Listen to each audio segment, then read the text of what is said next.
আল্লাহর হাবিব যখন আবু কুবাইস নামক পাহাড়ে দাঁড়ায় বলতেছে, ইয়া আইয়ুহান নাস, হে মানব জাতি, কুলু লা ইলাহা ইল্লাল্লাহ, তোমরা বলো লা ইলাহা ইল্লাল্লাহ, আল্লাহ ছাড়া কোনো মাবুদ নাই, ইন্নী রসুল আল্লাহ, নিশ্চয় আমি আল্লাহর রসুল। তখন তারা যখন মুখ ফিরায় নিল, আল্লাহ রসুলের বাণী শুনলো না, তখন আল্লাহ বললেন, হে আমার হাবিব, আপনি তাদেরকে ডাইকেন না, ইন্না কালা তুসমাউল মাউতা, হে আমার হাবিব, আপনি তাদেরকে ডাইকেন না, তারা মৃত, তারা মৃত। ওইখানে আবু জেহেল, আবুল আহাব সাহেবা, উকবা, জুলখাইশ, মুগিরা, এরা সবাই উপস্থিত, কুরাইশের সর্দাররা উপস্থিত, কিন্তু আল্লাহ কইতেছে এরা মুর্দা। কিন্তু আমরা বাস্তবে দেখতেছি তারা নিঃশ্বাস প্রশ্বাস নিচ্ছে এবং ছাড়ছে, নিঃশ্বাস নিতেছে, অক্সিজেন নিতেছে, কার্বন ডাইঅক্সাইড ছাড়তেছে, তারা চলাফেরা করতেছে, হাঁটা চলা করতেছে। আবু জেহেল সে খাইতেছে, আবু জেহেল শুনতেছে, আবু জেহেল বলতেছে, আবু জেহেলের অনেকগুলো পোলাপান জন্ম দিতেছে, আবু জেহেল ওইখানে সমস্ত যুদ্ধ বিগ্রহের মধ্যে লিপ্ত আছে, কিন্তু আল্লাহ কইতেছে ইন্না কালা তুসমাউল মাউতা, তারা মৃত। তাহলে কেমন হইল? বিজ্ঞান মরা কারে কয়? হয় চিকিৎসা বিজ্ঞান মরা কারে কয়? যার দেহের মধ্যে প্রাণ থাকে না সে মৃত। আর আল্লাহ মৃত কারে কয়? যে রসুলের বাণী শুনতে পারে না, যে রসুলকে সহ্য করতে পারে না, তারে মৃত কয়। তা আল্লাহর দৃষ্টিতে মরা আর বিজ্ঞানের চিকিৎসা বিজ্ঞানের মরা কি এক?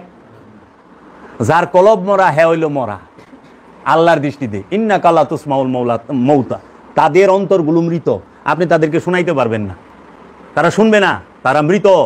কলব মইরা গেছে, দিল মইরা গেছে, অন্তর মইরা গেছে, মন মরা। তাদের দেহ জিন্দা কিন্তু মন মরা। এলে দেখবি যারা ওলি আল্লাহ মানে না, এগুলো দেহ জিন্দা কিন্তু মন মরা, এগুলো মৃত। এই জন্য কয় যে ওলি আল্লাহরা গাউসে পাক আব্দুল কাদের জিলানী মৃতকে জীবিত করছে, কথা সত্য। সেই মরা দেহের মরারে না বেটা, লক্ষ লক্ষ মুর্দা কলবকে তারা জিন্দা করছে। তোর সামনে লক্ষ লক্ষ মুর্দা কলবকে জিন্দা করছে, লক্ষ লক্ষ মুর্দা অন্তরকে গাউসে পাক আব্দুল কাদের জিলানী, খাজা গরিবে নওয়াজ জিন্দা করছে, আল্লাহর ওলিরা জিন্দা করছে। আমি জাবেরের মৃত কলবকে বাবা জাহাঙ্গীর জিন্দা করিয়া দিছে, এটা বাবা জাহাঙ্গীরের কারামত। এর জন্য বাবা জাহাঙ্গীর লক্ষ লক্ষ মৃতকে জিন্দা করে, আল্লাহর ওলিরা, আল্লাহর নবী মৃতকে জিন্দা করছে। ওরা কয় কি ওই যে মইরা গেছে দেহ ভুইলা ভাইবে গেছে হেটারে উঠাইছে না, যার কলব মইরা গেছে আবু জেহেলের পোলা আরে জিন্দা করিয়া দিছে মহানবী। আবু জেহেল জিন্দা হয় নাই, আকরামা আবু জেহেলের পোলা নবীর উপরে ইমান আনছে না, কিন্তু আবু জেহেল আনা পারে নাই। তাহলে পরে বলতেছে ইন্না কালা তুসমাউল মৌতা, তা আল্লাহর দৃষ্টিতে মৃত হইল যার কলব মরা সে। আর মানুষের বিজ্ঞানের দৃষ্টিতে, চিকিৎসা বিজ্ঞানের দৃষ্টিতে, মানুষের দৃষ্টিতে মরা হইল যার দেহে প্রাণ নাই সে। তাইলে মরণ দুই প্রকার, একটা হলো দেহের মরণ আর একটা হলো কলবের মরণ। দেহের মরণ এটা সাধারণ বিষয়, আনুষ্ঠানিকতা। কলবের মরণ হইল চিরস্থায়ী, এইটি অভিশাপ। এই কলবের মৃত কলব নিয়ে বারবার জন্মচক্রের ভিতরে ঘুরতে হয়।